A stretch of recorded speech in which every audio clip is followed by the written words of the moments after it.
Hey everyone, welcome back to another class. This is the part 4 of Biology and Human Welfare, and today's class we are going to discuss about the parasitic adaptation.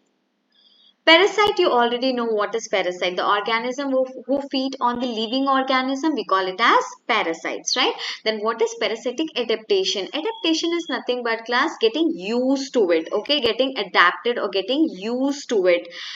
You are going to be adapting that particular environment. आप उसको आपकी आदत हो जा आपको उस environment की आदत बना लेते हो. We call it as adaptation, right? So parasite has special adaptation to meet the requirement and lead the successful life. Now, what is the need for them to adapt themselves based on the environment? Because if they don't adapt, what will happen? Automatically, they won't be able to survive in the host. Host has its own mechanism to defend them with the parasite, right? So what will happen? अगर वो adapt नहीं करेगा, तो it won't be able to survive in the host.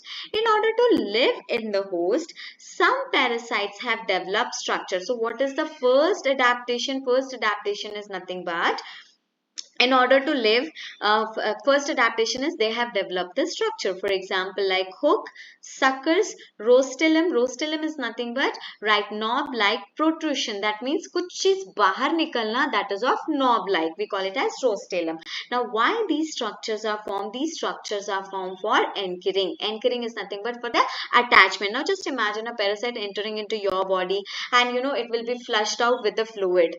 Well, how it will survive? It won't be able to survive, right? So it has to attach itself somewhere. So this process of attaching, we call it as anchoring. And how it will happen? By developing the different structure. Second is some intestinal parasites are going to develop themselves, like how they are going to have protective cuticle around them. I'm pretty much sure you must have heard about the cuticle. This cuticle you must have heard in cactus, right? Or the desert plant. Xerophytic plants, right? Desert plant. Why? What is the importance of cuticle? Cuticle is nothing but the waxy layer. It is nothing but the waxy layer. Now, when the waxy layer is present, waxy is what class? It is like a oil. Have you ever seen if you'll mix oil and water? They are immiscible. So, waxy layer is present. When the waxy layer is present, here what will happen, the water which is present inside the plant, obviously it won't be able to move out, so it decreases the transpiration rate. Right? So same way here what will happen, they have a protective cuticle. Due to this cuticle, what will happen, the digestive enzyme of host will be not able to infect the intestinal parasite. For example, your Ascaris lumbricoid. So this was the second adaptation. Now, third adaptation for intestinal parasite is nothing but they will be anti-enzymes. So, what is the meaning of enzymes? Enzymes are the substance which fasten the reaction. Okay, so anti-enzyme, see whatever things are happening in our body, obviously it is because of the enzyme. Otherwise, if enzymes are not there, just imagine you are eating food and no enzymes are produced in your body, तो वो food कब digest होगा? तुम्हारा 2 दिन 3 दिन 4 दिन में digest होगा. What about then food which you are going to eat in the evening और कल खाओगे परसों खाओगे? What will happen to that? Nothing. मतलब your body will be blocked like anything, right? So if enzymes are not present, we won't be able to survive properly. The metabolic activities which is happening in our body won't be occurring properly. So some enzyme, what they do, they produce anti-enzyme so that host enzyme will be ineffective. Now host enzyme which was supposed to break this intestinal parasite won't be able to break it. Why? Because it has anti-enzyme. For example, Taenia solium. Another one, some parasites live obligatory anaerobe. Obligatory means compulsory. Obligatory means compulsory. Anaerobe means absence of air. Now see, these parasites are taking nutrient from our body, right? Let me draw my X cube bestie over here. So they are going to have nutrient from us, right? They are going to have nutrient from us. Now, we are not ready to give our oxygen to them, right? So, what will happen to parasite? Parasite will die inside my X-cube besties, right? It is going to die inside the body. Now, why it is going to die inside the body? Because my body is not ready to give oxygen. So, what they do? They modify themselves. They adapt in such a way that they do not require oxygen anymore. They will be able to survive inside the body without oxygen. For example, Anamoeba histolytica. Another one is facultative anaerobe. So class, you must have studied obligate aerobe, then obligate anaerobe, then facultative aerobe and facultative anaerobe. So obligate means to compulsory. So obligate aerobe means compulsory presence of oxygen. Anaerobe means compulsory absence of oxygen. When we talk about facultative, so if I say facultative aerobe, that means the microorganism is anaerobic, but it can survive in both aerobic as well as anaerobic, right? If I talk about facultative anaerobe, the organism is actually aerobic, but it can survive within absence of oxygen or in the presence of oxygen. Okay, absence of oxygen or in the presence of oxygen. So how they have adapt themselves? Facultative anaerobic, that means they are actually aerobic. Okay, they are actually aerobic, but they can survive in presence or absence both oxygen. Okay, so this is the best thing for them, right? If the body is not giving oxygen to them, then also they will be able to survive inside our body, correct? Now, another modification is the morphological and anatomical feature are greatly simplified while emphasizing their reproductive potential. So this is very important, that a reproductive, based on the reproductive potential, their morphology and anatomical structures are being modified. For example, if you see, Ascaris is going to lay 2 lakhs egg per day. When we talk about the Taenia solium, the body is divided into 700 to 900 protoglotted. What is this protoglotted class? Protoglotted is nothing but the segment. Okay, this is the example of Taenia. So segment, you can see each segment we call it as proglotted. Each segment we call it as proglotted, and each proglotted will be able to produce how many? 35,000 egg. Okay, repeating myself again. Taenia has 700. This segment you can count 1, 2, 3. This 700 to 900 proglottids. What is proglotted? Sorry, what is proglotted? It is nothing but the individual segment. One segment को हम proglotted बोलते हैं. This one proglotted is going to approximately produce 35,000 egg, and hence it is called as unit of reproductive system. Then the next modification is the life cycle of endoparasites are more complex as compared to the ectoparasite. Why? See, ectoparasite will live on the surface. They don't have to think much about the environment. Much about the host. But when we talk about the endoparasite, they are living inside the host. Host has enzyme, digestive juices will be there, the temperature, pH, all these things are going to affect on the endoparasite.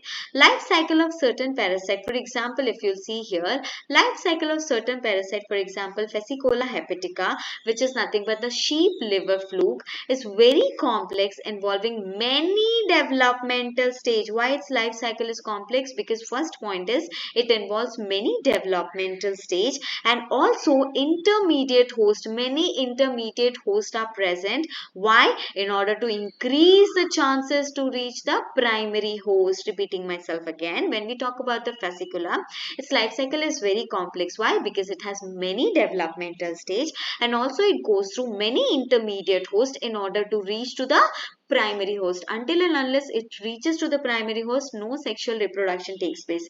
No sexual reproduction means no babies. No babies means obviously there will be extension of the species, which it doesn't want, right? Then next one, some parasites develop cyst around itself. What is cyst? Cyst is nothing but the fluid-filled sac. Fluid-filled sac, we call it as cyst, right? Now, when does it develop? During the unfavorable condition. Whenever some parasite think that, okay, the environmental condition I am not going to bear, I will not be able to survive. What does it do? It develops cyst around itself. For example, desiccation. Desiccation is nothing but drying out. Whenever there is too much of hotness darkness is there and the cell thinks, okay, I am going to lose water and there will be the, time where I am going to drying out or desiccation occur. What I'm supposed to do? I am supposed to make cyst around myself before reaching to the new host. Okay, before reaching to the new host. For example, Anamoeba histolytica. Now, another parasite, for example, another adaptation is some parasite elude. Elude means avoid or escape production of vaccine. How? Now, you must have seen about the corona.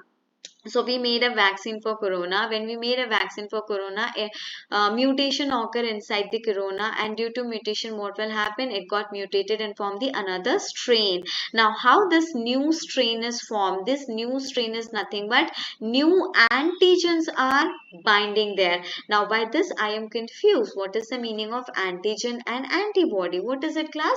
Antibodies are nothing but it is going to produce the immunity. Antibodies are the one which are going to fight against the foreign particle. Fight against the foreign particle. Now, when we talk about the foreign particle, it could be anything. It could be dust, it could be parasite, it could be virus, bacteria, anything, right? But how these antibodies are produced? In response to what these antibodies are produced? In response to antigen, these antibodies are produced. So, what are antigens? Antigens are nothing but the antibody producing agent. Antibody producing agent, we call it as antigen. Both antigen and antibodies are protein. Both antigen and antibodies are protein. Getting my point? So what these parasites do, it is going to have some antigen. Now these parasite, when it enters into our body recognizes these antigen as the foreign antigen, foreign particle, and it will start making antibody against this antigen. Specific antigen will bind to the specific antibody. For example, let me erase this. For example, now this is a cell and I have this antigen present over here. Okay, this antigen present over here.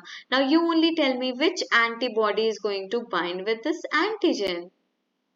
A1 or B1? Obviously A1 is going to bind with this antigen. See the specific shape, right? So specific antigen is going to bind with the specific antibody and it is going to nullify or neutralize the antigen, right? So since parasite doesn't want to die, what it will do? It will change antigen. Now body needs more time to produce antibodies. Meanwhile, again it will change the antigen. So this is how what will happen? Vaccine will not work on it. For example, your Plasmodium vivax and HIV.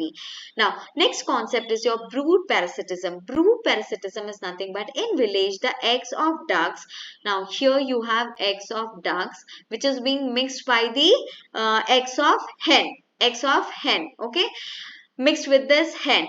Allowed to incubate. Incubation period is nothing but class since when it starts till the result. For example, हम पढ़ेंगे infective stage से symptoms आने तक we call it as incubation period. So यहाँ पे क्या हो रहा है? एग से बेबीज आने तक, okay, until it hatches the egg we call it as incubation period.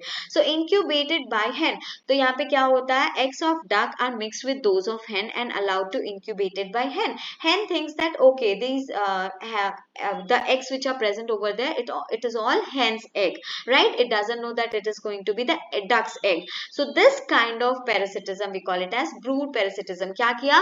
duck का egg लिया, उसी egg में hen का egg मिला दिया, and hen is going to think that कि वो egg duck का नहीं मेरा egg है, like that means hen का egg है, and it is going to incubate itself until and unless it produces the baby. This kind of parasitism we call it as brood parasitism.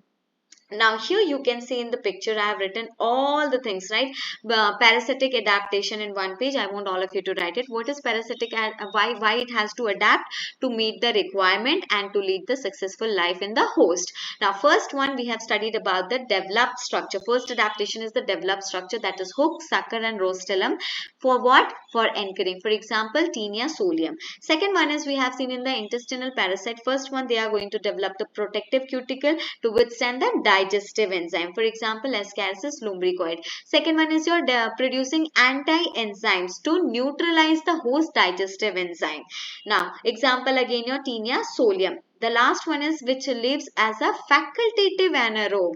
That means if oxygen is present, they are going to respire aerobically. If oxygen is absent, they are going to respire anaerobically. Respire means what? Produce energy. Okay, they are going to break the nutrient and produce energy.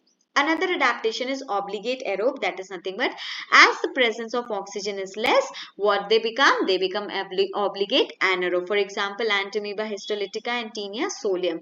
Fourth one is simplified morphological and anatomical features. What for?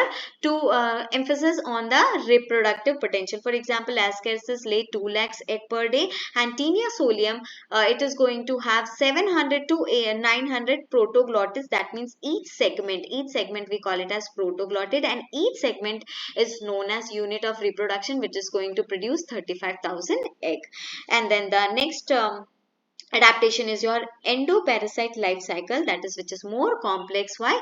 Due to extreme specialization is required. For example, fascicula hepatica, that means it includes many developmental stage, many intermediate stage. Why this is there? To reach to the definitive host. And the next one is develop cyst. They are going to develop cyst around themselves during unfavorable condition to tide over. That means desiccation से और drying out से बचने के लिए. For example, Anamoeba histolytica. And the last one is change surface antigen. So they are going to, parasites are going to change the antigen which is present on the surface. See, class, where antigen will be present, it is always going to be present on the surface. For example, in our body, RBC has antigen which is present on the surface. Where antibodies are present, it is present in the plasma. It is present in the plasma, right? Now, change surface antigen to elude and escape production of the vaccine against them. Example, Plasmodium and your HIV. These are called as smart parasites. Why? Because they know that if I want to be alive, if I want to get rid of the vaccine, what I have to do? I have to change my antigen, right? So that's all we have in today's class about the parasitic adaptation. Rest we will study in the next class.